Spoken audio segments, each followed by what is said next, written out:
প্রতিদিন যদি 1 মিনিট আমি আমল করি আর এটা নিয়মিত করি আমার মৃত্যু পর্যন্ত, ইনশাআল্লাহ দেখা যাবে আমার আমল নামায় আমলের বিশাল পাহাড় জমা হয়ে গেছে। কিভাবে সেটা, কিসে আমল আমরা 1 মিনিটের ভিতরে এত আমল করতে পারি?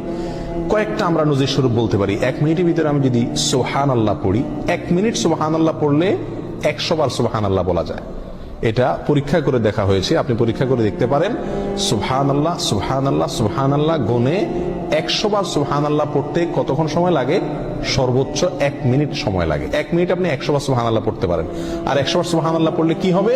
সহিহ মুসলিম হাদিসে আসছে, নবী সাল্লাল্লাহু আলাইহি ওয়াসাল্লাম বলেছেন, কেউ যদি 100 বার সুবহানাল্লাহ পড়ে আল্লাহ সুবহানাহু ওয়া তাআলা তাকে 1000 নেকি দান করেন। 1000টি বিনিময় আল্লাহ তাআলা তাকে কিয়ামতের ময়দানে দান করবেন 100 বার সুবহানাল্লাহ পড়লে। তাহলে প্রতিদিন যদি আমি 1 মিনিট সুবহানাল্লাহ পড়ি শুধুমাত্র, তাহলে প্রতিদিন আমি 1000 করে নেকির মালিক হয়ে গেলাম। 30 দিনে 30,000। এভাবে হিসাব করেন সারা বছর, সারা জিন্দেগি কি পরিমাণ দাঁড়াবে ইনশাআল্লাহ।